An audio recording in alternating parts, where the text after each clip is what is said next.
Alors, Horizon Europe, c'est le nouveau programme cadre de l'Union européenne pour la recherche et l'innovation. Donc, ça succède à Horizon 2020 pour la période 2021-2027. Alors, Horizon Europe vise à soutenir la recherche scientifique et technologique en Europe et aussi répondre à toutes les préoccupations des citoyens européens et pour maintenir les valeurs qui sont véhiculées par les pays membres de l'Union. Concrètement, le programme cadre, donc Horizon Europe, va lancer tout un tas d'appels à projets sur différentes thématiques via différents instruments de financement pendant les 7 prochaines années. Horizon Europe est organisé en 3 piliers qui diffèrent légèrement de ce qu'on a pu connaître pour Horizon 2020. Donc le premier pilier d'Horizon Europe est dédié à l'excellence scientifique, donc pour renforcer les bases de connaissances et d'excellence que sont celles des pays membres de l'Union européenne, via notamment le Conseil européen de la recherche et les activités liées à tout ce qui est lié à Marie Curie pour la ressource humaine européenne des chercheurs du public et du privé. Le deuxième pilier d'Horizon Europe va plutôt être dédié aux grands défis sociétaux, aux problématiques mondiales et à la compétitivité industrielle européenne.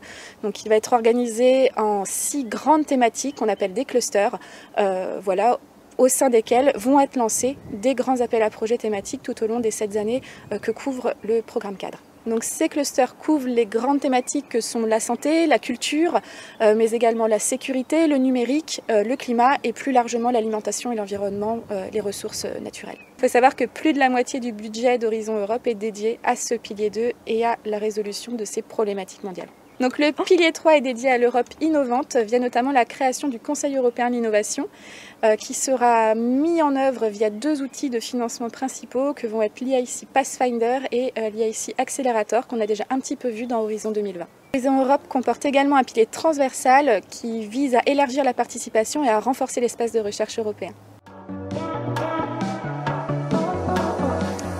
Alors il faut savoir que l'une des grandes nouveautés d'Horizon Europe, c'est la mise en place de missions qui visent à veiller à la mise en place d'actions spécifiques visant à résoudre certains des grands défis sociétaux européens.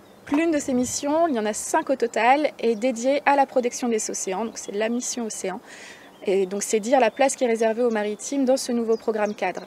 Donc les autres missions, par exemple, vont être consacrées au cancer ou bien encore à l'adaptation au changement climatique. Dans les différents programmes de travail qui ont pu paraître ces derniers mois, on arrive à avoir une idée assez précise des appels à projets qui vont sortir pour les 2 prochaines années et donc une idée assez précise de ceux qui vont directement concerner le maritime. Donc c'est le cas notamment pour le cluster 5 du pilier 2, donc ce cluster est dédié au climat, à l'énergie et à la mobilité, où on va retrouver des appels à projets dédiés aux énergies marines renouvelables, notamment à l'éolien flottant ou à l'éolien posé, mais également des appels à projets qui seront directement liés au Greenship.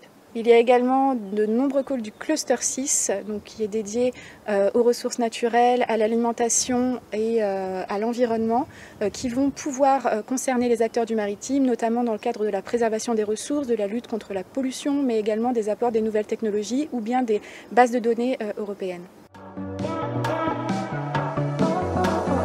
Alors, le programme 4 devait être lancé tout début 2021, mais les pays membres de l'Union ont mis un petit peu de temps à s'accorder sur le budget, qui a finalement été voté en toute fin avril, le 27 avril, par le Parlement européen, pour un budget total de 95,5 milliards d'euros, qui seront dédiés à la recherche et à l'innovation européenne. Donc on peut espérer que le vote de ce budget donne le top départ du lancement des différents appels à projets qu'on attend avec impatience.